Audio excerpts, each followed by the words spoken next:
Yo, what's up, guys? So we need some more history and lore. And honestly, I'm really excited for it because that means we get to start a new season. Yep, season 7's coming, just like winter is.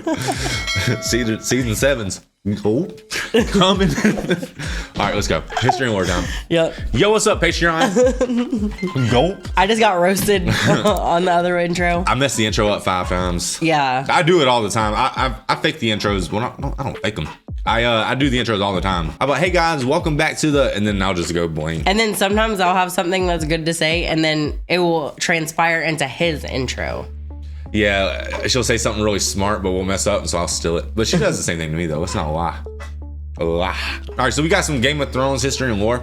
Like I said in the intro, I love that because that means we get to start a new season. I thought this last season was... It went wild. Well, it was thumping, wasn't it? Mm-hmm. But another thing, guys, we recently watched the R+L=J video. Watching that, man, it really reminded me of the tone of Game of Thrones early on, right? So it really brought me back to that. So I just thought maybe you guys would, appreciate that. I miss it a little bit because it was like so introductory in a way, but now I feel like I'm just like, I've lived in Westeros for like a year now. I kind of like know the ropes of it. Yeah, and it's gotten crazier since yeah. I've been here. For sure. Yeah. Like back in the good old days, we was only cutting people's heads off. Right. Just because they disobeyed a Night's Watch order. Now we can just like abandon the Night's Watch if we feel like it. I was actually talking about Ned. Yeah, I know. I was talking about Ned too. The guy who abandoned the Night's Watch. That's why I was talking about when Ned lost his head. Oh. You talking about Fred. I'm talking about Ned's head. Yeah, I don't like Ned's head. Yeah. Let's watch this. Oh, scoring 7 years ago in Westeros. All right, let's see. Knights of the Vale. Peter Baelish relates to the story of how Knights of the Vale won their home and kept it throughout the ages. No army in the 7 kingdoms can match the pride and chivalry of the Knights of the Vale. After all, they were the first true knights in Westeros. The Knights of the Vale were originally the Knights of Andalos, an eastern nation whose people invaded Westeros thousands of years ago. From the 6 sea, episodes in, you're the gonna Vale seemed to the Andals an ideal new home. A wide, fertile invaded were originally the Knights of Andalos, an eastern nation whose people invaded Westeros thousands of years ago. From the sea, the Vale seemed to the Andals an ideal new home. A wide, fertile valley isolated from the rest of Westeros and its kingdoms by a great mountain range. The first men who held it, moreover, were sparse and divided, and waded into battle with bronze axes and armor that couldn't match Andal horses and steel. But what the first men lacked in weaponry, they made up for in ferocity. Finally uniting behind King Robar Royce, the first men smashed the Andals in battle after battle, reclaiming the Vale and pushing the invaders back to the sea from whence they'd come. So how'd they get in there? Learning from the first Imagine being fierce and being ran by Littlefinger and Robin. Say that again? Imagine being fierce warriors and being ran by Littlefinger and Robin. Right, yeah. Like, dear God. Yeah. Well, they've lost their way, apparently. Pushing the invaders back to the sea from whence they'd come. Learning from the first men, the remaining Andals united behind a leader of their own. Not a king or a lord, but a knight who'd been born in the Vale and knew it as well as the first men. Sir Artus Arryn, known as the Falcon Knight. The armies of the first men and the Andals met beneath the Giant's Lance to decide the fate of the Vale. Sir Artus had many more mounted knights than the first men who preferred to fight on foot. But the first men had seized the high ground, digging trenches in front of their ranks and lining them with sharpened stakes smeared with offal and excrement. 6 times the Andal knights charged, and 6 times the first men threw them back. But on the 7th, a fearsome Andal warrior broke through the ranks of the first men, and the Andals rushed through the gap. If King Robar had been wiser, he would have retreated and saved his army for another day. Then again, if he'd been wise at all, he'd never have risked his army of foot soldiers against mounted knights in the first place. Right. When King Robar saw the falcon helm of Sir Artus across the field, he wagered that the Andals would break if they lost their leader, and rode hard for the Falcon Knight. The singers paint a pretty picture of the battle. The king in flashing bronze armor, the knight in silvered steel. But the duel lasted no longer than a verse of the songs. For King Robur had taken a Valyrian sword off a dead Andal lord, and it sheared through Ser Artus' helm much like a bird's wing through the air. Hey. As the Falcon Knight tumbled to earth, King Robur thought he'd won his desperate gamble. Then he heard the trumpets behind him. When he turned, he saw 500 fresh Andal knights pouring down the giant's lance. And the man at its head was also the man at Robur's feet. For Ser Artus, unique in that age, or indeed any age, esteemed cunning even more than martial strength, and had clad one of his knights in his spare suit of armor, leaving him to die at Robur's hand, while Ser Artus took his best horsemen up a goat track he knew from childhood. That was a brave knight, though. The charge of the Andal Knights broke the last great army of the First Men, who would never again threaten the new Knights of the Vale. Some of the defeated would even join their ranks in the years to come, but many more fled to the mountains, choosing savagery over submission. Ever since, the Knights of the Vale enjoyed an exclusive position in Westeros. They could sally forth from the Vale at will, knowing that if battle went against them, they could retreat through the Bloody Gate, where no army could follow. Until the dragons changed the game. Right. Ooh, When Aegon the maybe that's Conqueror some landed in foreshadow. Westeros, the Queen Regent of the Vale shut the Bloody Gate against the Targaryens and massed the Knights of the Vale behind it to lock it. But Visenya simply flew her dragon to a balcony of the Eyrie where the boy king was playing, and gave the boy a ride round the castle in return for his mother's submission. With the conquest, Because he was crazy too, no like that more other could kid. the Knights of the Vale hide behind their mountains, nor, they soon discovered, did they need to. For thousands of years, the other kingdoms had warred and treated to balance each other's might, Oh, the whilst the Mundo. Vale kept to The itself. Mundo. None realized what power the Vale could have until Jon Arryn defied the Iron Throne, refusing to surrender Ned Stark and Robert Baratheon to the Mad King. The North, the Riverlands, and the Stormlands couldn't have beaten the other three kingdoms by themselves, but the Knights of the Vale rode with them. Now, Ned grew up the there. North is freezing, the Riverlands are burnt, the Stormlands are spent, Dorne is distant, the Westerlands are weakened, and the Reach is paralyzed. Of all the great armies in Westeros, only the Knights of the Vale have yet to suffer exhaustion or defeat. The Bloody Gate is opening again onto Westeros, and through it passes opportunity. Crazy as hell. The old way. Euron Greyjoy reminisces about a glorious reading history of the Ironborn when their people were feared whenever the salt of the sea could be smelled. Oh, you're All on. across Okay. the Iron Islands, My boy. men sit around driftwood fires and drink to the old way. When the Ironborn were feared, wherever the waves were heard. When our strength was in our ships, not our stories. I don't blame them. Drinking to the old way is easier than living it.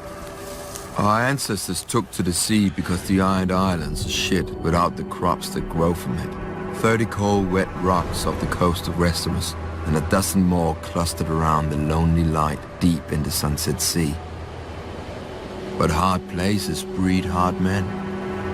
The first men feared the sea. They had walked to And hard women. Westeros, and even the fishermen never left sight of shore. I wish I could have seen the face of the first watchman to see our ships climb over the horizon. He was not the last. No matter how dark the night, or how high the waves, come dawn our prows cut through the morning mist and struck the beaches and riverbanks. Before the sun reached its height, we vanished again into the sea. Our longships filled with gold, food, scared children and sobbing women. For thousands of years, the Ironborn reaped up and down the Sunset Sea, driving the men of the Greenlands far inland, or into walled castles where they paid us tribute. In the depth of winter we feasted, while the men who had planted and harvested crops starved. Their sons worked our mines, and their daughters warmed our beds. The stories claim that the old way died with Harren the Black and his sons at Harrenhal. Our ships and axes were no match for Aegon's dragons, so our ancestors bent their steel into fishhooks and our kingdom into villages, and started telling the red tales around the fire of how we used to be strong, and how one day we would be so again. Generations later, a young boy listened to them. Dalton Greyjoy, the wild young heir to Pike, was rowing at 5 and reeving at 10 in the Basilisk Isles with his uncle. By 14, Dalton had sailed as far as Old Geese, fought in 12 battles, and claimed 4 salt wives.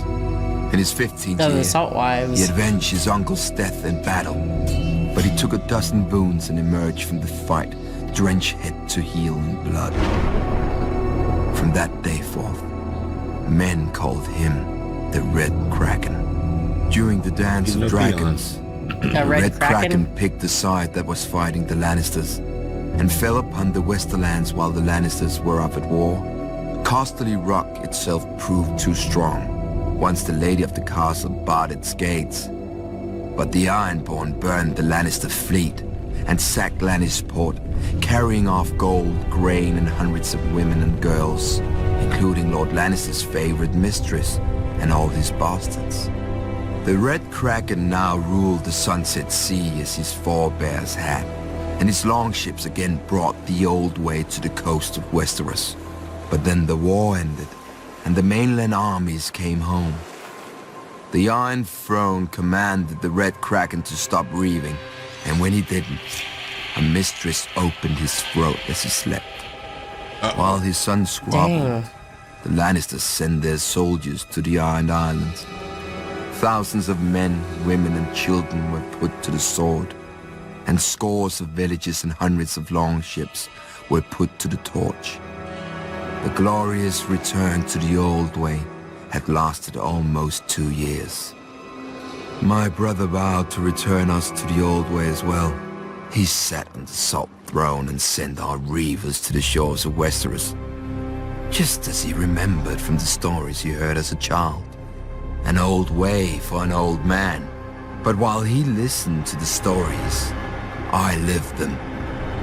It was never the old way to me. It was the only way. Oh, so that's why he came back. He's trying to restore the old way. The Summer Sea. Euron Greyjoy describes what lies beyond the Summer Sea, a journey many attempt, but few survive. Oh, so we're learning about this guy. The Sea is the dream of every merchant, and the other side is the golden empire of Yeti, which was ancient when the Valyrians were still fucking goats. Even its ruins dwarf every city in Westeros, and its princes are said to live in houses of solid gold and feast on meat powdered with pearls and jade. Foolish talk. If it were true, I would have visited them long ago. But a bold merchant will risk 2 years for one voyage to fatten his holds with spices, gems, and silks, so that he never wants for anything again. To be fair, many never do, because my ship, Silence, finds them on their return. That flag is sick, though. It's called Silence, his ship. Look so pitiful poured out on my decks. Not enough for any lifetime but their own. Traders from the Summer Islands make tougher prey. Not even the Silence can run down their sworn ships on the open sea. When we take them by surprise, our rams splinter and crack against their hulls, carved from rare hardwoods of the Summer Islands, and fitted together without a single nail. Worse, every sworn ship carries a company of archers armed with golden hard bows, which can hurl the shaft hard enough to pierce steel plate. After all that trouble, we often find their holds filled only with maps, fruit, and wooden trinkets. Hardly worth our time and blood, except for their women. To worship their god, all women of the Summer Islands learn to fuck. It's enough to make a man devout. Ebony's whalers are the most worthless of prices. The men of Iba short, thick, and hairy. So are their women. Not even tales of their six-breast can tempt men to take them. But the Ebonese know how to build ships. Their great-bellied whalers can weather any storm and withstand the assaults of the largest beasts. In battle, the Ebonese are incredibly strong, and even their blood reeks of blubber and oil, and their hulls are rarely worth scrubbing our decks free of the stench. When our hulls were full or needed repair, That place we is set a course for the greatest safe harbor of the Summer Sea, the Basilisk Isles, Port Plunder, Stye, or Skash. No map can find these towns, nor can the laws of men. The slavers keep their captives in caves in the Isle of Tears. Pirates trade their goods on Barter Beach and hire fresh crews from the murderers filling every inn. Great piles of old yellow skulls line the shores of one deserted island. Offerings from captains who have fresh heads pinned to their masts.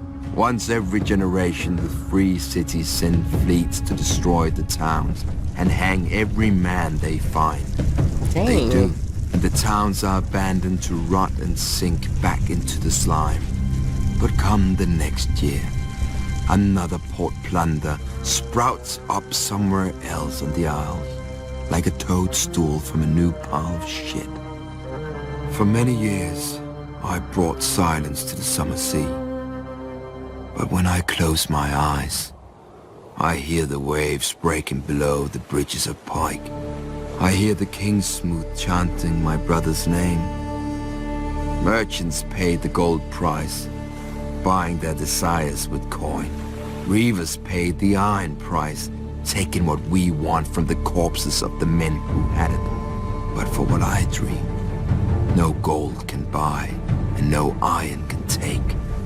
I must pay with fire and blood. What? Children of the Forest versus the First Men. The Three-Eyed Raven recounts the ancient rivalry between the First Men and the legendary Children of the Forest. This better be Bran's voice. War did not come to Westeros with men. In the dawn of days, the children of the forest fought the giants. In the dawn, war did not come to Westeros with men. In the dawn of days, the children of the forest fought the giants. But neither race sought to destroy the other, or lay claim to the continent. They couldn't. The children hunted and fought with dragon-glass arrows and spears, and the giants had only the branches they pulled from trees. Nor could both races fill more than one of the 7 kingdoms of today. Then the southern deserts coughed up a new race, the First Men, who had crossed the narrow sea over the Arm of Dorne. Unlike the children and giants, the First Men lived in huts and villages and farmed the land to eat. And there were so many. So they were like As settlers. the numbers swelled, men needed ever more fields and timber. Of course, they saw that the great forests could provide both. When they cut into the deep woods, however, they stumbled on a strange sight. A white tree with red leaves and a face staring back at them. At first, they were afraid, but the face never spoke, even when the axe bit into it. The First Men didn't know what a weirwood was. They didn't know that a weirwood grows forever if left in peace, or that the native children believed their spirits went into it after death. The children had no letters or runes, all of the history, songs and prayers, only the trees remembered. When the children looked at the cleared fields, they saw not white stumps, but their ancestors now lost forever, with their bones stolen to line the invaders' walls. Driven mad by grief, the children attacked. The First Men had never seen a weirwood, but the children had never seen bronze. Their dragon-glass arrows glanced off the First Men's shields, and their armor of woven bark split beneath the First Men's swords. As the war raged, the children resorted to the one advantage they had, the magic of their old gods. Their green seers enlisted dire wolves and snow bears, cave lions and eagles, mammoths and serpents. In return, the First Men cut down and burned every weirwood they could find, fearing that the children would spy on them through the faces in the trees. The children became desperate. Their green seers called down the Hammer of Waters to break the Arm of Dorne, destroying the bridge that men crossed into Westeros, and to flood the neck to contain men to the south. But the first men would not be stopped. Fearing extinction, the children combined their powers for one last spell that would save their people and their land from the invaders. By themselves, the children were too few to resist the onslaught. But if they could turn men's numbers against them. After hundreds of years and untold death and destruction, the wisest heads of the children and the first men finally prevailed. The children couldn't win this war, and the first men didn't want to win, fearing the cost of victory. Heroes and rulers on both sides met upon an isle in the god's eye to form the pact. The children gave up all the lands of Westeros, save for the deep forests, and the first men swore that they would no longer cut down the weirwoods. Thus ended the Dawn Age and began the Age of Heroes. The Age of Heroes, that's right. Yet That's after wild, the dude. dawn must that. come the night. The great evil that the children unleashed in the war returned centuries later, and only an alliance between the children and men defeated it. Now it comes again, when What's the children coming, are baby? a shadow of what they were, and men They died. had long forgotten. I know But it's the going to be tougher trees this time. remember, and Brandon Stark must learn. Or, as we watched the first men, so we will watch the last. Come on. So their first sin was that war, and it's ultimately going to come to bite them in the butt. The Little Birds. Varys the Spider recalls his own history as a boy of Pentos, as well as creating... His army of the little birds. Men called me the Spider long before I came to Westeros. As a young thief in Pentos, I seemed to have 8 hands, each dipped into a stranger's pocket. But the other thieves didn't appreciate my skill, and they had size and strength that I couldn't match. When they discovered why, I was beaten and told that a eunuch boy doesn't belong in the streets, but in the brothels, as any slaver would know. I managed to escape them, and took to sleeping in the sewers by day and prowling the rooftops by night. Barely one step ahead of starvation, much Can't less picture slavery. Varys on the Me either. rooftop. I was like, I can't Then picture I him met prowling. Illyrio Mapatis. He was a bravo who lived by his sword, but his mind was sharper than his blade. I proposed an arrangement. I would spy on lesser thieves and steal their takings. Illyrio would offer help to the thieves' victims, promising to recover their valuables for a fee. Soon every honest man knew to come to Illyrio, whilst the city's cut purses sought me, half to sell me what they had stolen, and the other half to slit my throat. That's crazy. Sadly for them, Illyrio needed my throat more than he needed We know theirs. Illyrio. Most thieves, He housed like Daenerys most and men, Viserys. are fools who think no further than turning a night's plunder into wine. Luckily, as the other thieves had reminded me, I was not a man. Nor were those I hired with the gold we earned. I chose the smallest orphan boys and girls, the ones who were as quick and quiet as me, and taught them to climb walls and slip down chimneys. So assassins, My basically. little birds left the shiny trinkets for common thieves, and instead stole letters, ledgers, and charts. Secrets are worth far more than silver or sapphires.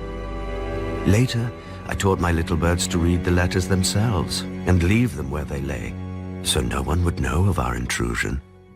Illyrio and I grew so rich that Illyrio wed a princess of Pentos, whilst whispers of my talents reached the ears of a very anxious king across the narrow sea, who did not trust his son, nor his wife, nor his hand. Nor should he have, as I told him once I arrived and raised more little birds. They thought it the most amazing game to discover all the secret tunnels through the Red Keep and listen to all the whispered secrets from within the castle walls. I often wonder what became of my little birds once I left King's Landing.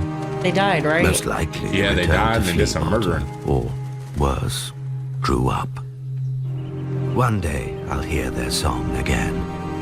Until then, well, the world never lacks for orphans. Little birds sing in the west, and little birds sing in the east, and a harpy flies into a spider's web. Ooh, let's go. It's kind of weird by him too, though, right? Using kids for his dirty work. It's kind of dirty.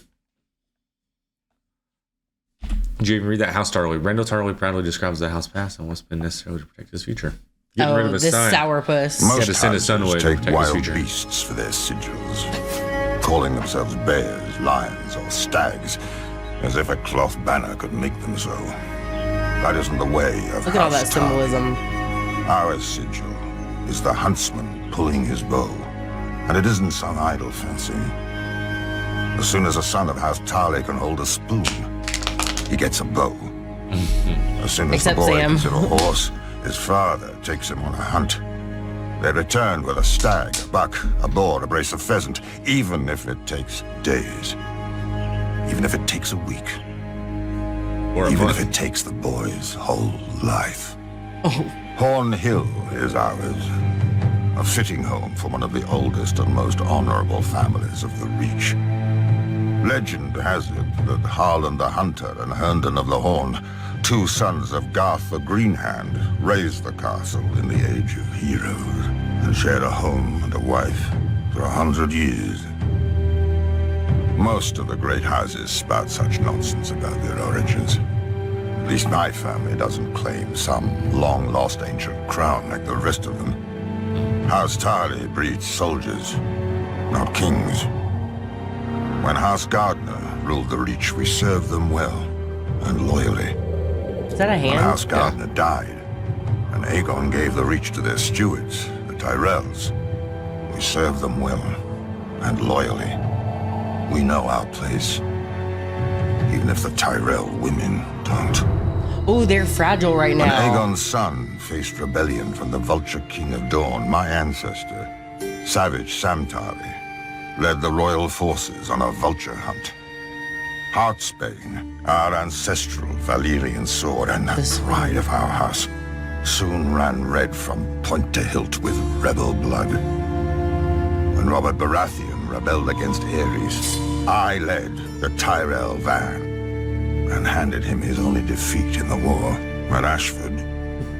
But I how hope much he is that? knows that a moment's slip can cost him the game. Great houses have fallen from a single weak heir.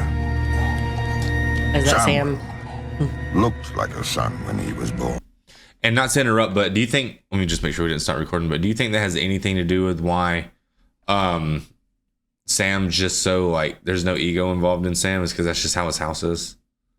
Because, you know, they're not soldiers, they're not kings, they're soldiers, and they know their place. Yeah. They're the only house I know. Well, I mean, there's other houses too that don't breed kings per se, but that is interesting though, their take on that. He Yeah. grew up plump and like a son when he was born. But he grew up plump and soft as a daughter.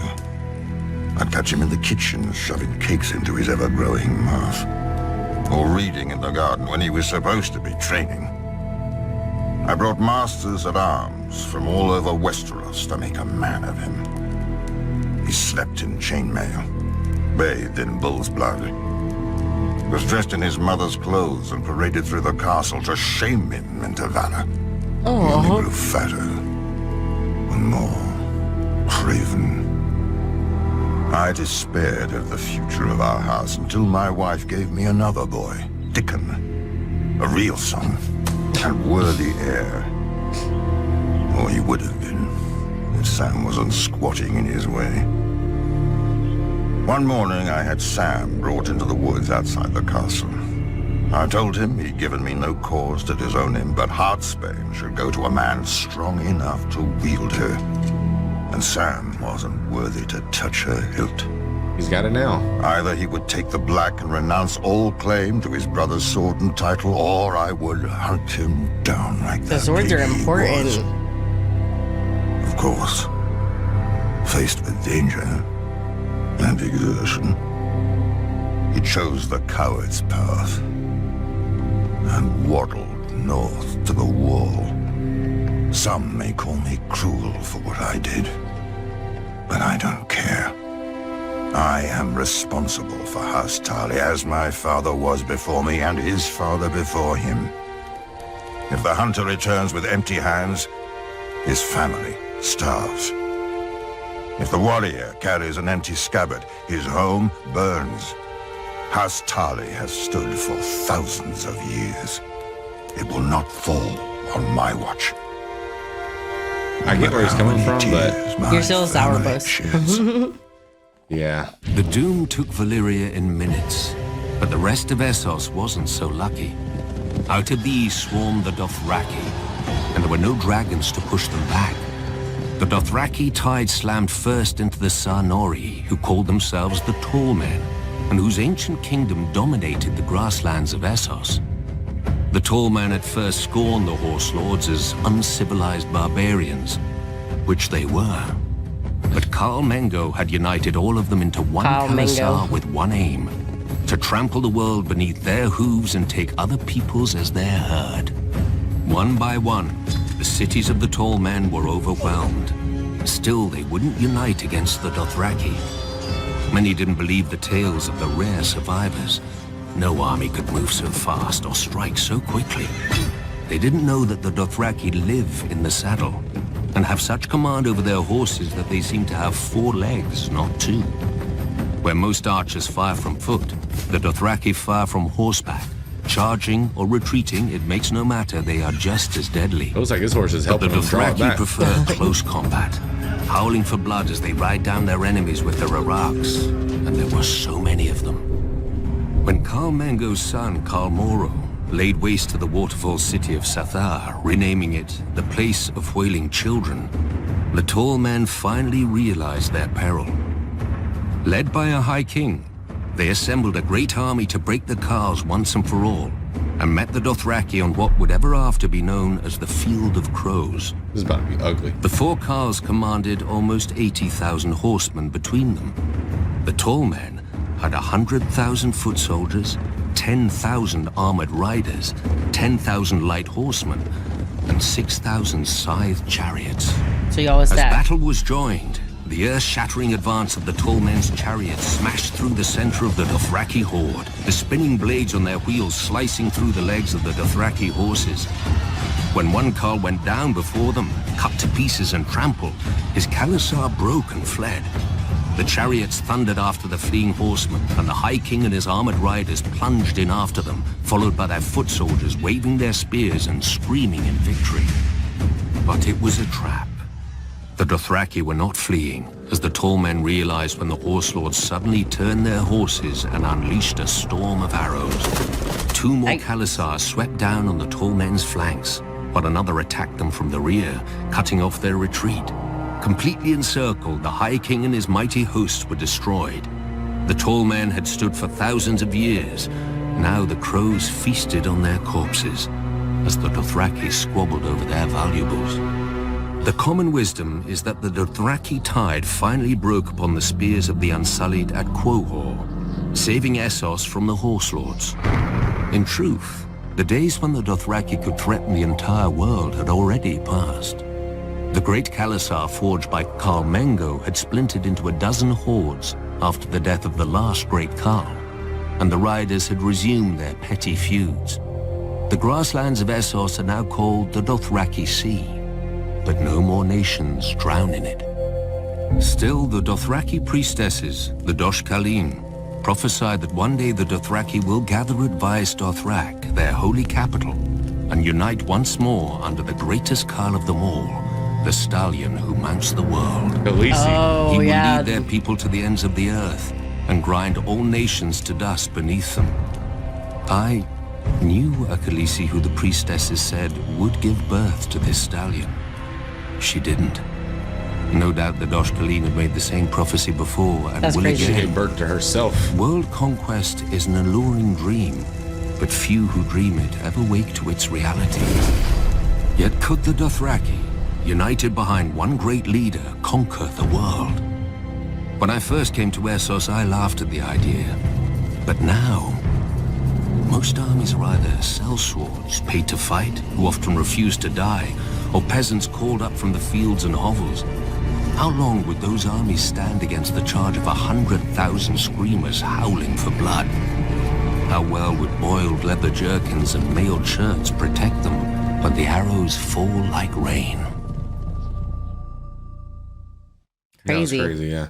The great tourney at Harrenhal. Mira Reed tells her father's experience at the tourney at Harrenhal, the site events which launched Robert's Rebellion. Let's go. This is about to be crunk.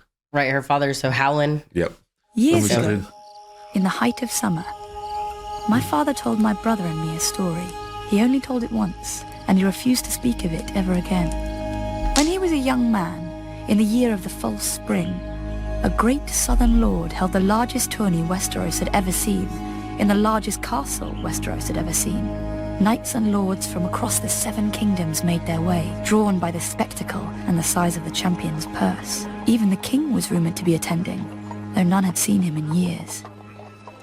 Ours is a small house, and my father had come only to be part of the magnificence, whose like he'd never see again. One afternoon, he was walking across the field, enjoying the warm spring day, when he was set upon by 3 squires. None were older than 15, yet all were bigger than him. This was their world as they saw it, and he had no right to be there. They snatched away his spear and knocked him to the ground, cursing him for a frog-eater. Every time he tried to rise, they shoved him down and kicked him when he curled up on the ground. But then they heard a shout. "That's my father's man you're kicking!" howled the she-wolf. Lyanna Stark, the young daughter of Lord Rickard Stark, Warden of the North and my father's liege lord. Lyanna laid into the squires with a tourney sword, scattering them all. My father was bruised and bloodied, so she took him back to her tent to clean his cuts and bind them up with linen. There, he met her brothers, Wild Brandon, who led them, the quiet Eddard, and Benjen, who was the youngest of the 4. That evening, there was to be a feast in Harrenhal to mark the opening of the tourney, and Lyanna insisted that my father attend, as he was of high birth with as much a right to a place on the bench as any other man. She was not easy to refuse, this wolf maid, so my father borrowed suitable clothes from Benjen and went up to the great castle. Under Harren's great roof, my father ate and drank with his fellow Northmen. A black brother beseeched the knights to join the Night's Watch, to snickers and smiles. Prince Rhaegar sang a song so sad that it brought tears to Lyanna's eyes. But when Benjen teased her for it, she poured wine over his head. Lord Baratheon drank down a night of skulls and kisses in a wine cup war. My father remembered a beautiful woman with purple eyes, who danced with Sir Barristan Selmy and several others. As the end of the evening approached, Brandon Stark asked her for one more dance on his shy brother's behalf, and so Eddard Stark shared the last dance of the celebration with Lady Ashara Dayne. Abruptly, the hall went quiet. The Mad King had come after all, and was now entering the hall with his Kingsguard. He hadn't left the Red Keep in years, and none could believe the state of him. His long yellow fingernails, tangled beard, and ropes of unwashed, matted hair made his madness plain to all. Nor was his behavior that of a sane man, for in the blink of an eye he could go from hysterical laughter to weeping to rage. But when he commanded Sir Jaime Lannister to kneel before him and swear the oath of the Kingsguard before half the lords of the realm, a cheer burst from the crowd. For Sir Jaime was much admired for his courage, gallantry, and skill with a sword. Amidst all this merriment, my father spied the 3 squires who'd attacked him, attending their knights. Lyanna saw them too, and pointed them out to her brothers. "I could find you a horse and some armor that might fit," Benjen offered. My father thanked him, but gave no answer. Our people sit a boat more often than a horse, and our hands are made for oars, not lances. Much as he wished to have his vengeance, he feared he would only make a fool of himself and shame his people. Eddard had offered my father a place in his tent that night, but before my father slept, he knelt on the lake shore, looking across the water to the Isle of Faces, and said a prayer to the old gods. The next day in the tourney, the 3 knights whose squires had beaten my father unseated their opponents and earned a place among the champions. But late in the afternoon, as the shadows grew long, a mystery knight appeared in the lists. He was short and clad in ill-fitting armor cobbled together from different suits. On his shield was painted a heart tree of the old gods, a white weirwood with a laughing red face. The mystery knight dipped his lance before the king and rode to the end of the lists, where the 5 champions had their pavilions. You can guess the 3 he challenged. Whoever the mystery knight was, the old gods gave strength to his arm. It was Howland because he made the prayer. All 3 knights fell before him. And that's the None one that were attacked well-loved, him. So the common folk cheered the Knight of the Laughing Tree, as the new champion was soon called. When his fallen foes sought to ransom their horses and armor, the Knight of the Laughing Tree's voice boomed through his helm and told them, "Teach your squires honor. That shall be ransom enough." Once the defeated knights chastised their squires sharply, their horses and armor were returned. And so, my father's prayer was answered. The king was furious. In his madness, he suspected a traitor in his midst. Perhaps even the newly made Sir Jaime Lannister, whom he had already sent back to the Red Keep. That night, the king asked Lord Robert Baratheon to take to the lists and unmask the Mystery Knight, declaring him no friend of his. But the next morning, when the heralds blew their trumpets and the king took his seat, the Knight of the Laughing Tree had vanished. All they ever found was his painted shield, hanging abandoned in a tree. My father's tale ended here. He never spoke more of Harrenhal, though he must have seen Prince Rhaegar's victory. Some whispered that Prince Rhaegar himself had arranged the entire tourney in secret, as a way to gather the great lords and address his father's apparent madness, perhaps even remove him from the Iron Throne. But when I asked my father about this, he only shrugged sadly. What Rhaegar intended, none can say. But all know what he did. So it was Rhaegar? Yeah, I guess so. He was the mysterious knight? And he had good intentions.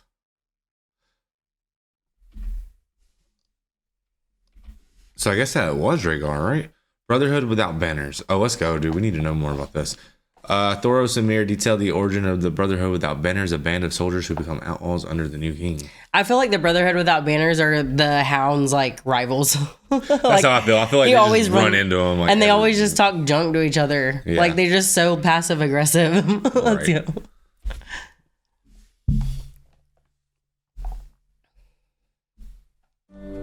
King Robert still lived, and Lord Eddard Stark had just survived an ambush by Jaime Lannister in King's Landing. We were the King's men, charged by the King's hand to bring the King's justice to the false knight Gregor Clegane, who was raping and murdering the King's subjects in the Riverlands. So he's been doing that forever. I cared more about the King's cellars, but I joined Lord Beric for the adventure, and maybe a grateful milkmaid or two. Ser Gregor isn't called the Mountain because of his subtlety, yet he took us by surprise at the Mummer's Ford. He'd hidden his men on both banks, and as we crossed, he fell upon us from the front and rear. I saw a single blow from his sword take a man's arm off and kill the horse beneath him. Wow. Many of us, though, were simply ridden down and drowned. The survivors spotted my damn red cloak and rallied around me, and we cut our way free. 100 men we'd been that morning. By dark, only 40 were left, and Lord Beric looked to make us 39 before morning. I drew a foot of lance from his chest and poured boiling wine into the hole it left, but I knew there was no hope. When his light failed, I shut his eyes, placed my hands on his cold chest, and mumbled a half-remembered blessing over his body, because he was my commander and my friend, and I didn't know what else to do. Then, right by that fire, I felt his heart thud beneath his breast. His body shuddered as the fire of life rekindled inside it. I used to joke that I became a red priest because the robes hid the wine stains, but the wine itself hid an unbelieving heart. When Beric's eyes opened, so did mine. I fell to my knees and praised the one true God and begged forgiveness for my ways. You'd have to at that point. I don't know if the Lord heard me, but when dawn came, Beric was still alive and stronger than he'd been. He told us that our war hadn't ended at the Mummer's Ford, but begun. Yeah, it just started. And that every fallen brother would be avenged. We were so few, though, that all we could do was harry the Lannisters' rear. Luckily, all they could do was kill Beric. A Lannister mace shattered his helm and skull. A noose snapped his neck after he surrendered himself to save a beekeeper and his wife. The mountain's dirt pierced his eye through his visor. After each time, I stood over his corpse and prayed to the Lord, and the Lord brought him back. Then we heard that Robert was dead, and Lord Eddard too. We'd been sent by the King's hand to deal with outlaws, but now we were the outlaws, and Lord Tywin was the hand of the King. Some wanted to yield, but Beric wouldn't hear of it. We were still king's men, he said. And these were the king's people the lions were savaging. If we could not fight for Robert, we would fight for them, until every man of us was dead. We'd lost the king's banner at the Mummers Ford, but then the countryside was awash with sigils and armies anyway. We became the Brotherhood without banners. Beric led us in battle, and I led us in prayer. And the Lord of Light led us in everything. When the heralds proclaimed the end of the War of the Five Kings, none of us thought of yielding. Our war wasn't over. The generals had gone home, but the soldiers stayed. Either they had no homes to return to, or they'd gotten a taste for other peoples. The Brotherhood was the people's only defense. We became the brothers of murdered siblings, husbands of murdered wives, and fathers of murdered children. People who just had revenge, it was like... by a murdered man. Once we sought to bring the king's justice to the realm. Now we bring the Lord's. Or at least we try. Or at least we try. The North is the oldest and largest of the Seven Kingdoms, but House Stark has not always held it. When Bran the Builder raised Winterfell and founded our line, we were vassals to the Barrow Kings, who claimed descent from the first king and thus dominion over all the first men. But after the long night, it was our house who built the wall and set the Night's Watch to guard the realms of men, whilst our king sat in his barrow. My ancestors eventually revolted, waging what singers call the 1,000 Years' War, to free our lands. Other families joined us, recognizing that the North is a cold and hard land and needed a king who served its people before himself. Finally, the last Barrow King bent the knee, and House Stark became the Kings of Winter.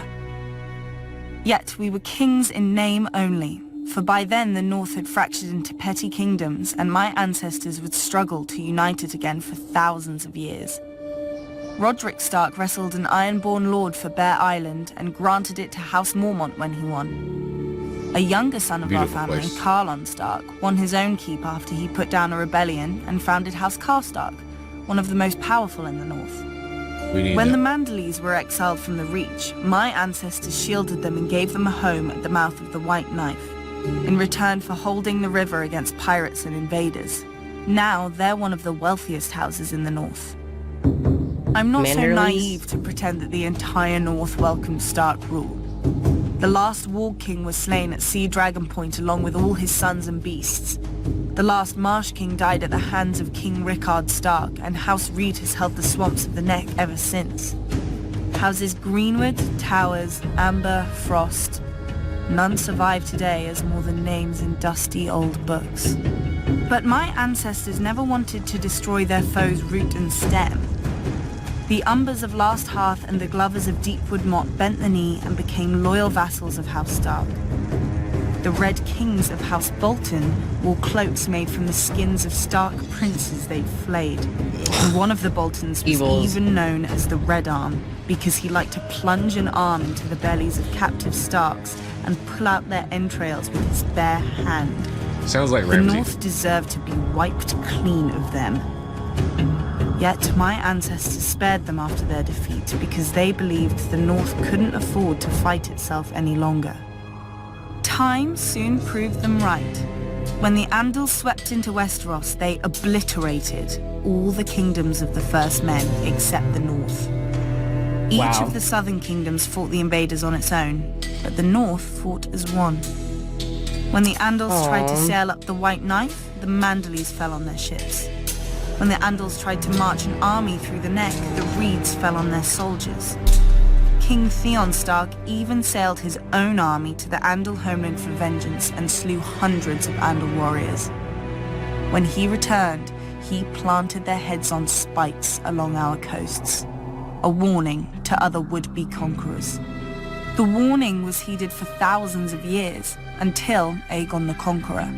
The south had already fallen to Aegon and his dragons, only the north remained.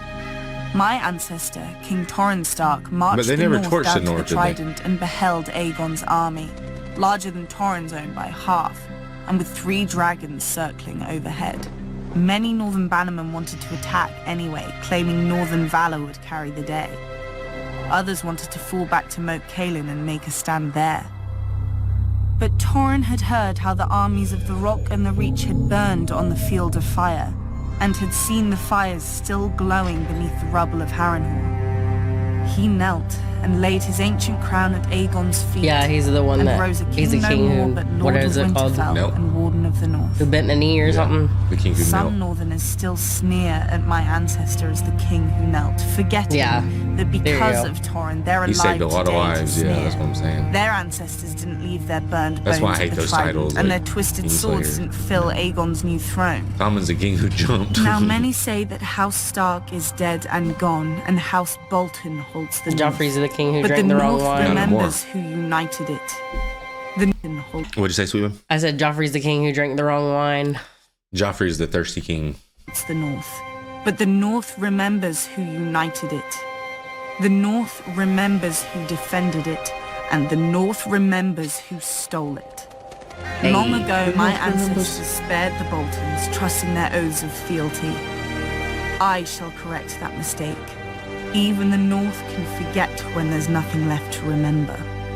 You and John corrected it for sure. Riverrun. Brendan Tully, the Blackfish, recounts the origin and defense of his ancestral home, Riverrun. In the Feel bad for you, Blackfish. Which is a sieges, probably. Right, but he lost his jump. We riverfolk make the best meat. Feel bad for him. How else can you explain why anyone would... But to be honest, guys, I don't really know how I feel about this character because he was really willing to let everyone die on behalf. It was strange because he just knew he wasn't going to win that war. Well, I felt like he said literally if Sansa and Arya was brought down there, then it would be a different story, but they just weren't there and he wasn't going on anyone's word. It was strange. Stay in a land of constant I can't wait to rewatch the series so I can see it with a different perspective. If it wasn't the first men killing the children of the forest here, it was the Andals killing the first men and then each other. Even when the Riverlands finally united behind the kings of House Justman, the unusual silence of peace attracted the Storm Lords, Westermen, and those bloody Ironborn to try and take our grain, gold, and women. The problem is, and has always been, that the Riverlands have no natural defenses. Unlike the North, we don't have the neck to keep invaders waist-deep in muck. Unlike the Vale, we don't have mountains with narrow passes easily defended by stable boys with slings. Unlike Dawn, we don't have a blazing sun. And, well, the Dornish. My ancestors may have had a funny taste in sigils, but they knew one thing. If you plan on staying in the Riverlands, you'd better have a strong castle.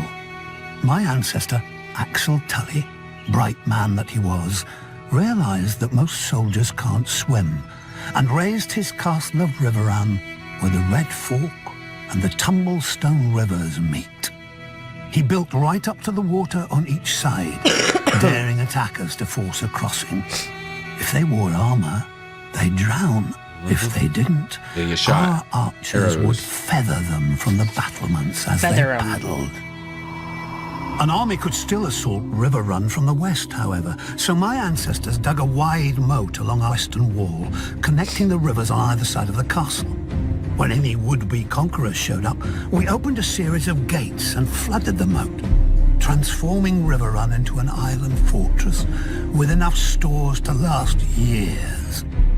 As the invaders starved in their camps, that's why I said that to Jamie. They'd watch us fish off willing to wait out here. He's like, I got 2 years of provisions. And because we were bored, eventually they all skulked home. In the 1,000 years that Riverrun has stood, not once has it been taken by force. It's a proper castle. You want it and it still wasn't. No, by force. But because Edmure went in there and basically, like, he just went in there and just told them what's up. Let him in. And the men weren't willing to die for it at that point. Yeah, but it kind of was by force because they still killed him. I mean, it was by force, but you know what I'm saying. Even the damned Freys knew that much. That junk toll collectors living on a bridge instead of beneath it like the rest of their kind. But finally, a Lord of the Crossing passed off one of his Brute's liege lord, House Tully. My nephew Edmure. People say Lord Walder arranged the Red Wedding to punish Robb Stark. I say he did it just as much to steal Riverrun.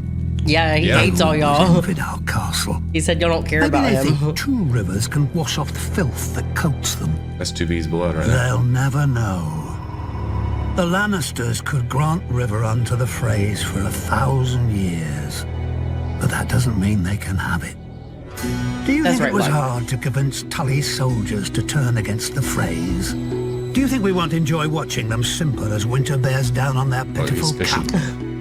I even carved a new fishing rod for the occasion. When the starving Freys look up at our walls, we'll wave our trouts at them. I like the blackfish though. It's funny. A young Eddard Stark elaborates on the history of House Dayne, one of the most famous swordsmen and swords As in a the world. boy, yeah, Sir Arthur. Even I dreamed sometimes of being not a Stark of Winterfell, but a Dayne of Starfall. Legend has it that the Dornish founder of House Dayne followed a falling star to where it hit the ground, and there he raised his castle. A fantastic story, I know, but House Dayne has a relic to prove it.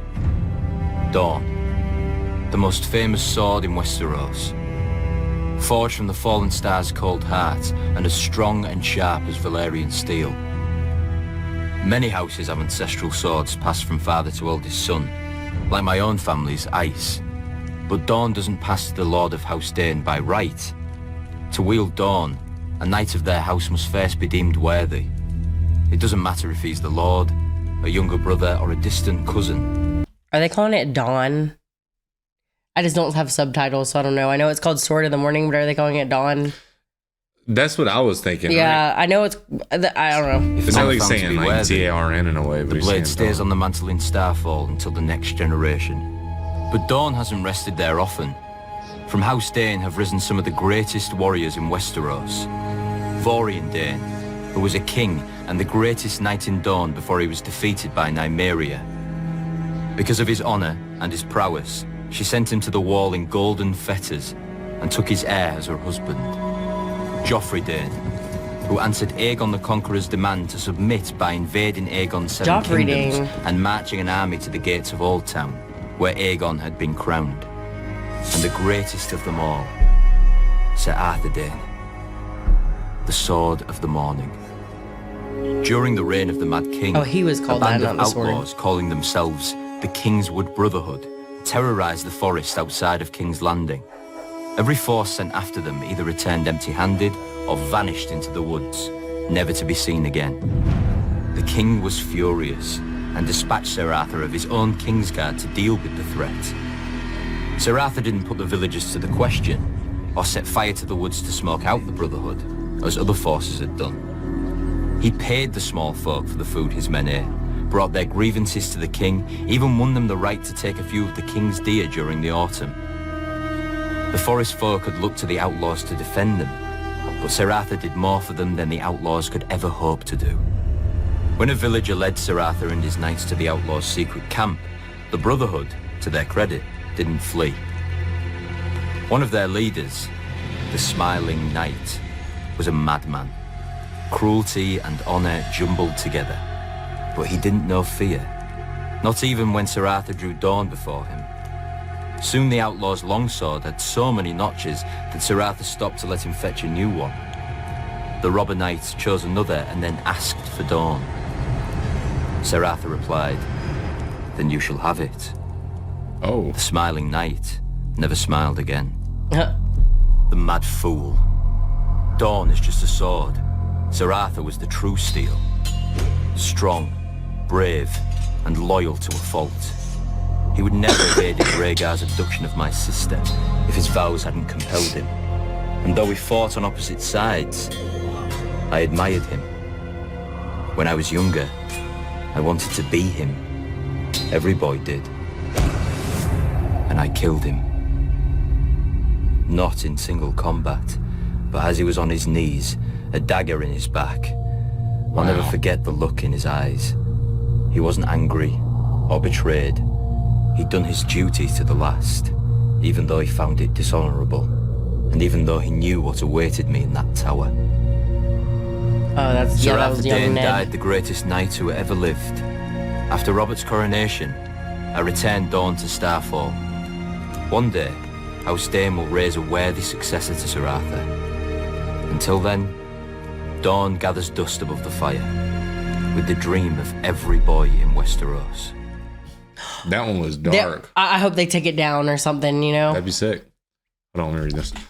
What? I never heard of any of this. War of the Ninepenny Kings. Brother Ray recounts the events of the War of the Ninepenny Kings, a bloody affair which claimed the lives of many small folk. Have you heard of this? No. Yeah, this one's new to me, guys. The War of the Ninepenny Kings, they called it. But I never saw a king or earned a penny. After the war ended, I heard it all started when an exiled royal bastard raised an army of sellswords, and the rightful king sent his own army to stop an invasion. Sounds simple the way the maesters tell it, but an army isn't like a dog that comes when you whistle. The king calls on great lords, who call on lesser lords, who send out their captains to round up all the peasant men on the land the lord claims to own. If the lord is wise and generous, his new soldiers are given steel swords and wooden shields to fight his battles. Most of our army fought with sharp sticks. Singers still sing of the valiant heroes made in the war. Sir Brynden Tully, the Blackfish, Sir Tywin Lannister, and Prince Aerys Targaryen, Sir Barristan Selmy the Bold, who slew the bastard Pretender and ended the war at a stroke. But the king whose crown we were defending never came. He mattered too much, I suppose. His hand commanded the crown's armies and died valiantly in his son's arms. Or so the singers say. I never saw that either. I did see the soldiers when they came to our village. They declared I was too young to fight, but my brothers and friends were all going and I wouldn't be left behind. My oldest brother said I could be his squire, though he wasn't a knight, just a pot boy armed with a stolen kitchen knife. He'd never need it. I saw him collapse on the march from fever, along with many from our village. I saw our shoes fall apart on the road, our clothes rot off our bodies, and half of us shitting our beds from the sickness and fear. And then we got to the war. In the stepstones, I saw a mace cave in my last brother's head. I saw the lord who led us there cut down, and some other lords shout that we were his now. One day I looked around and realized all my friends and kin were gone. I was fighting beside strangers under a banner I'd never seen. Didn't know where I was or how to get home. When a lord rode up shouting at us to form ranks with our scythes and hoes, I couldn't remember which side I was on. Then the knights came down on us, faceless men, all in steel, and the thunder of their charge filled the world. I closed my eyes. Years later, after the war had faded into songs, I opened them again and saw what I had done and what I had become in the war and since. I went looking for a way back home. I know I'll never reach it, but that doesn't mean I don't need a guide. Oh, he died. That one was tough too, man. Jeez. Jorah Mormont describes, how do I say that? Vase Dothraki, the only city of the Dothraki people. Oh yeah, Vase Dothraki. Yeah. Okay. You always say Dothraki. Dothraki. Between the free cities and the bones, between Thraki. the shivering sea and Slaver's Bay, spreads the Dothraki Sea. I'm gonna say Dothraki. Named not for its waters, but for how freely its conquerors roam upon it. A traveler on the Dothraki Sea will find few villages and no farms, because the Dothraki view it as a sin to cut into their Mother Earth with plows and shovels. And the Dothraki know only one punishment. The closest the Dothraki approach to civilization is Vase Dothrak. Though to outsiders it doesn't look like a city. There are no walls, because the Dothraki believe only cowards hide behind them, instead of facing an enemy blade in hand. But the Dothraki couldn't do that here either. They're not campers, Within the bounds are they? of the city, no one, not even the mightiest Khal, may carry a blade, by order of the priestesses of the Dosh Kali. Not that any enemy would be foolish enough to attack the sacred city of the Dothraki in the first place. Two giant bronze stallions rear over the entrance to the city, their hooves meeting in the air to form an arch, the famous Horse Gate. Through it is the God's Way, where the Dothraki drag the sacred idols of the cities and peoples they've broken. Along one side, stone gods look down on you from cracked thrones with chipped and stained faces, their names lost to time. Across the road, monsters watch you pass. Black iron dragons with jewels for eyes, roaring griffins, manticores with barbed tails poised to strike, and other terrible beasts from every corner of Essos. but there is nothing to fear. Get that there? If these gods and devils had any power, they would never have ended here. Not all foreign gods in Vaes Dothrak are broken.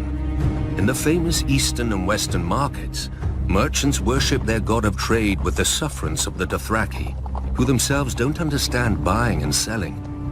The western market is a great square of beaten earth filled with animal pens, drinking halls, and a maze of stalls and crooked aisles.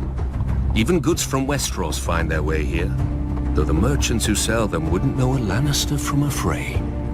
The eastern market that's is why they're fittingly able to just a walk stranger in. place. Because I was thinking, sorry I'm interrupting guys, because I was thinking when he said, oh, we're just going to walk in and, you know, if they ask who we are, we're just trying to trade in the market. He's like, we're just merchants. And I'm sitting there thinking like, y'all wild as hell. There ain't no way on earth I'm walking in that place. That place, y'all crazy. You know what I mean? Yeah, that makes sense. There ain't nothing they got I need. And most Dothraki stay away. They aren't wrong. The great elephants, the basilisks in silver cages, and the striped black and white horses of the Yorgos Nai are harmless enough. Striped black and white but horses. I can see how the elders wouldn't want their younger members to see the warrior maids of Hir Kun, who wear iron rings in their nipples and rubies in their cheeks. Or listen to the shadow men, who cover their bodies with tattoos and hide their faces behind masks. Oh, we've seen a lady like that before. Secrets for a price. This is all of Vaes Dothrak that foreigners ever know. For only Dothraki are permitted into the inner city, where the Dosh Khaleen live out their lives. A blood rider, drunk on fermented mare's milk, once told me that the Dosh Khaleen are stewards. They prepare for the day when every rider of every Khalasar shall return to the city. And the Dothraki truly will be one blood and one Khalasar again, under the greatest Khal of all, the stallion who mounts the world. He will ride to the ends of the earth and grind nations into dust, and take the whole world as his herd. Or so the prophecy goes. Yet the world is vast, with many places a horse can't go. The stallion who mounts the world couldn't rear above a mountain range, or leap across the sea. Still, the world has been conquered before, just not with stallions. Yeah, with dragons. So they have this prophecy and they're sitting there wondering how are they even going to get across the sea, because that seems impossible to them. Right. That's why they were so quick to follow Khaleesi, it seems. Yeah, because it just showed them like a new path. Yeah, it showed them like, here's their way. Oh, let's go. This is a Jaime one. Let's go. Kingslayer. A word every man and woman in Westeros spits at me, though many can't even name the king I slayed. I understand. To them, I'm a symbol of everything they'll never have and a warning that'll never apply, so they can loathe me from the safety of their small lives. But when a dog goes mad, we put it down. Why not a king? I was never supposed to be on the King's Guard. Oh, as a boy, I dreamed of the White Cloak like all boys, but I was heir to Tywin Lannister, Hand of the King. If he forbade the tides, the waves would cease. Then I was 15, and my father was congratulating me on my new knighthood in the Red Keep. I wonder if that was the last time he was proud of me. That night, there was a knock on my door, and I opened it to find my sister Cersei disguised as a simple serving girl. I hadn't seen her since my father had taken her to court when she was 12. She had grown up, as had I. Oh, ew. I mean, it don't make it no better, but so Jaime was separated from Cersei for a while, so she just pops up, you know what I'm saying? As a simple servant girl. He's just like, oh, you grew up. There you go. That my father planned to marry me off to Lysa Tully.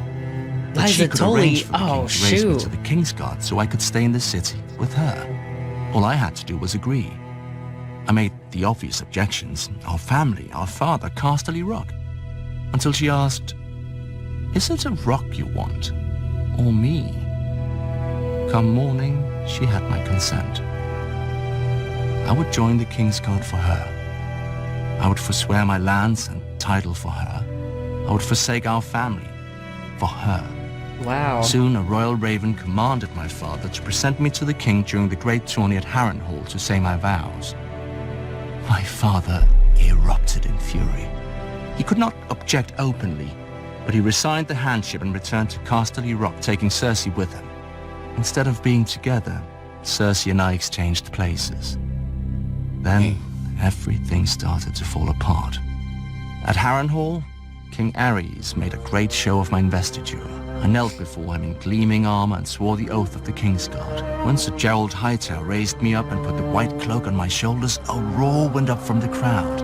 I admit, despite my father's anger, I was happy and foolish. That very night, Ares soured, commanding me to return to the Red Keep to guard the Queen and little Prince Viserys. Sir Gerald offered to take that duty himself so I might compete in the tourney, but Ares refused. He'll win no glory here, the king said. He's mine now, not Tywin's. He'll serve as I see fit. That was when I understood.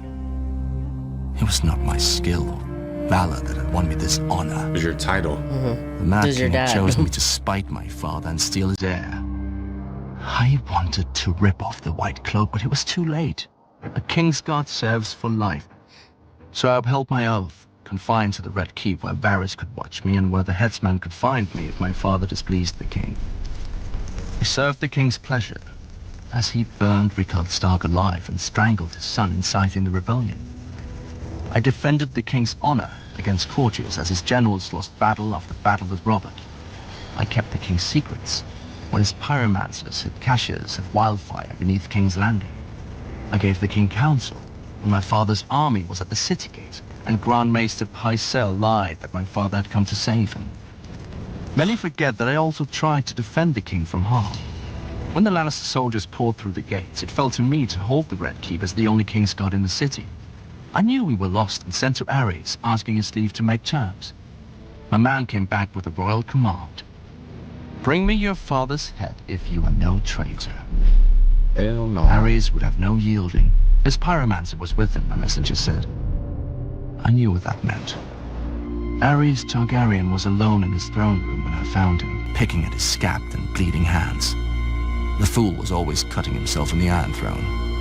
Burn them, he kept muttering. Ares had decided to let Robert be king after all, over the charred bones and ashes of King's Landing. He must have thought his pyromancer was near enough to obey him, but I'd killed him a few minutes before in the courtyard. As I approached the throne, sanity flashed behind the king's eyes for a moment, just long enough to read the look in mine. His eyes grew huge and the royal mouth drooped open in shock. He turned and ran. A single thrust was all it took to end the greatest dynasty the world had ever seen. Beneath the empty eyes of the dead dragons on the walls, the last dragon king squealed like a pig and shat himself. So easy, I thought. A king should die harder than this. My father's knights burst into the hall in time to see the last of it, so there was no way for me to vanish and let some braggart steal the glory or blame. I knew at once when I saw the way they looked at me, it would be blame. Lannister or no, I'd been one of Aerys' Kingsguard. I commanded them to announce that the Mad King was dead and to spare all those who yielded. They asked me if they should proclaim a new king as well. I knew what they meant. Would it be my father, or Robert Baratheon, or maybe the child Viserys who'd fled to Dragonstone? A Targaryen boy king with my father's hand to rule in truth. I thought of how Ned Stark and Robert Baratheon would howl at this end to their great heroic war, and I was tempted. Then I glanced down again at Ares, his life's blood oozing from the wound and pooling on the floor around him. Proclaim who you bloody well like, I said. I climbed the steps to the Iron Throne and sat on it with my sword across my knees, waiting to see who would come to claim the kingdom. Remember when Cersei did that with Tommen in her lap, and then Tywin rolled in? Yeah. Great Sept of Baelor. The High Sparrow examines the founding of the Great Sept of Baelor, as well as the namesake Baelor the Blessed. Hey, we need to know more about Baelor the Blessed, too. Yeah, because that's the one where Ned died. That's what I'm saying. We need to know. Make poor tools. As kings, back it up. My ears itching, guys. Servants. House Targaryen called themselves dragons long after the last beast died. Perhaps it's only fitting that even their humility... Back it up, back it up, back it up, back it up. All right, let's go. Last time we got to hear this mug's voice. Poor tools, as kings make poor servants. House Targaryen called themselves dragons long after the last beast died. Perhaps it's only fitting that even their humility was monstrous. What's your favorite sigil in terms of the visuals, babe?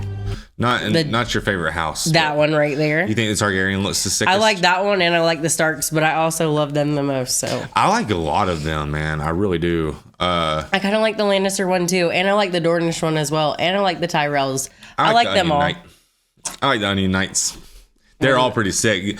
The people even who did Stannis's was cool with the heart with the the sword. You know, the thing is, like, all the design choices for the show, I don't feel like if they redid Game of Thrones in another universe, I don't think they could nail it. No. Like, all the design choices and stuff are so freaking good in this show. Like, the symbolism. This symbol right here is it's iconic. You know what I'm saying? Like, I just love how they live by their houses. That's what I love. I love that they like have like a lore of their house and they live by that. And if they go against it, then it's like a huge sin and everyone hates them in their house. Right. Because that's the exact opposite of like our modern society. Yeah. We don't live in these type of ways at all. Like, honor means nothing. You know what I'm saying? Mm-hmm. Everybody just wants to not do that. Was monstrous. Men worshipped on Visenya's hill. Thousands of years was Visenya's the girl, right? It's only fitting that even their humility was monstrous. Men worshipped on Visenya's hill thousands of years before Visenya came and Baelor raised the sanctum that bears his name. The massive dome and towers of the great Sept she like rode the dragons. Can be seen from anywhere in the city. He was in the back telling it. From the vast countryside that paid for it. Its 7 bells can be heard as far as Dragonstone whenever a king dies. But none told for the stonemasons, glaziers, and smiths who built it. The great Sept was built to impress upon a man how much greater the gods are than him. A noble goal, and in that it succeeds.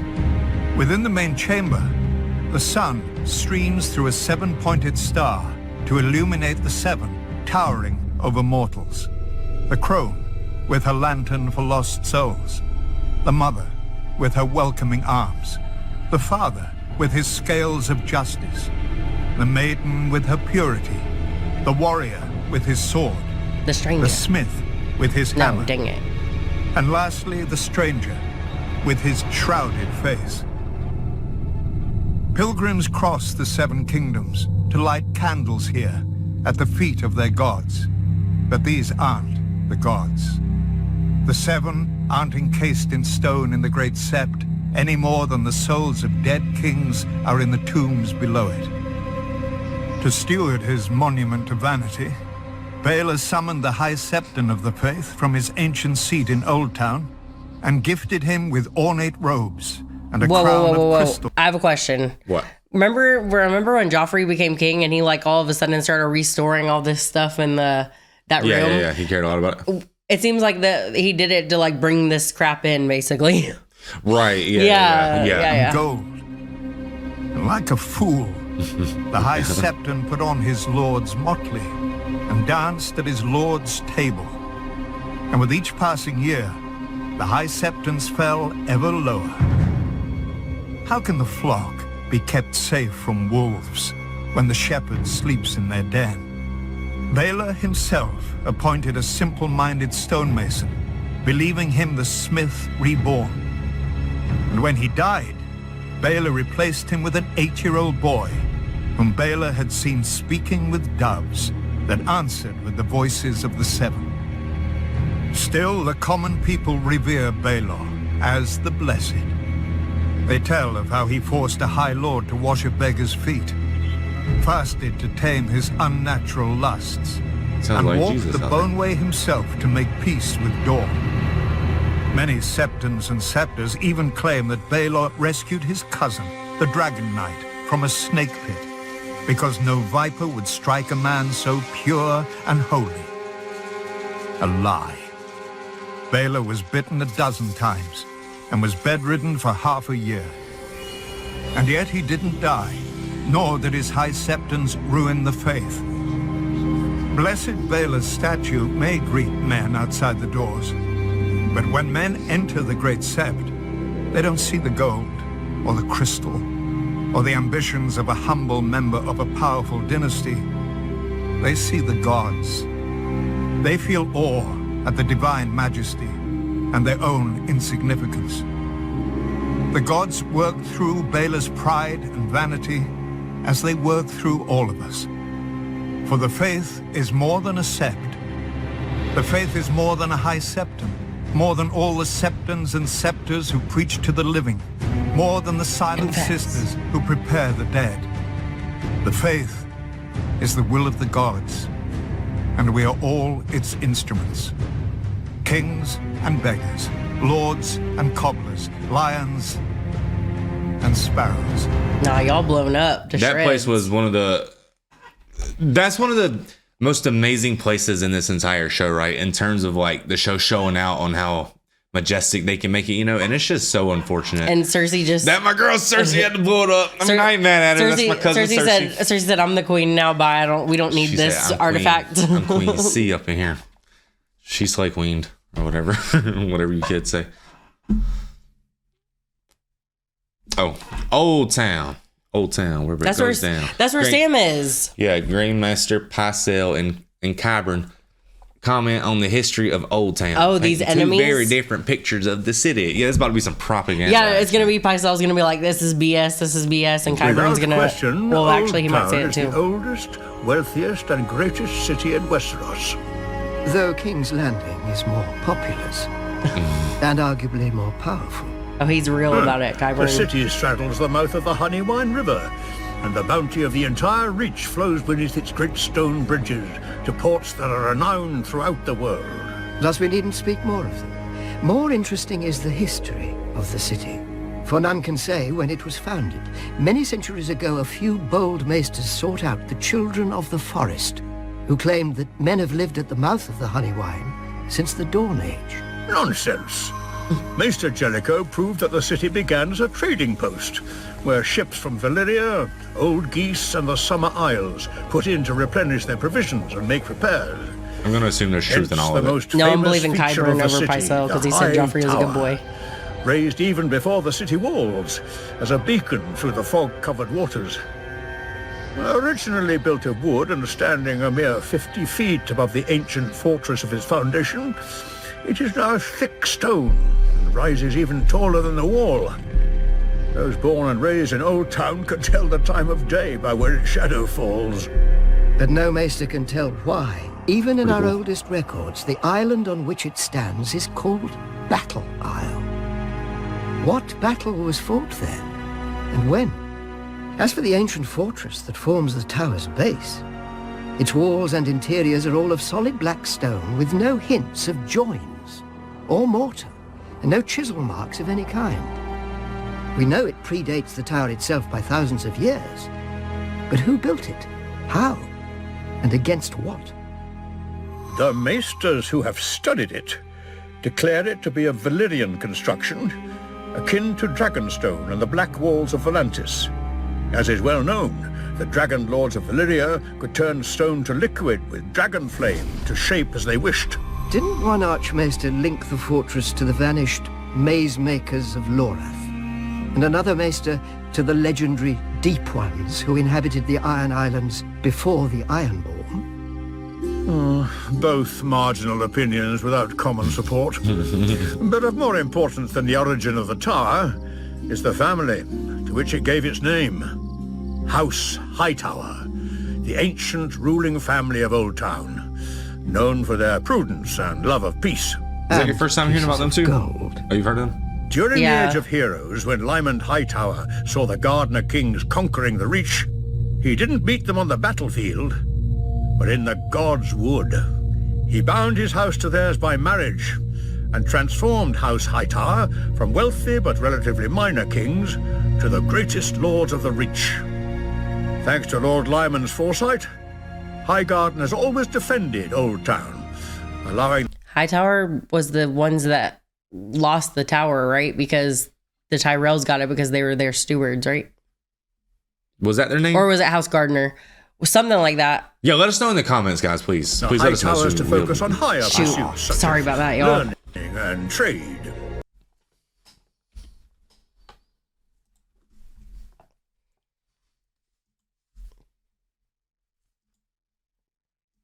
Should be good, right? Yeah. On that we agree. When the Andals invaded Westeros... Of course not. What in the What in the sand? Oh, look behind us. Oh, well. We're almost done. Yeah, we're almost done. Bump it. We're good here? Yeah. On that, we agree.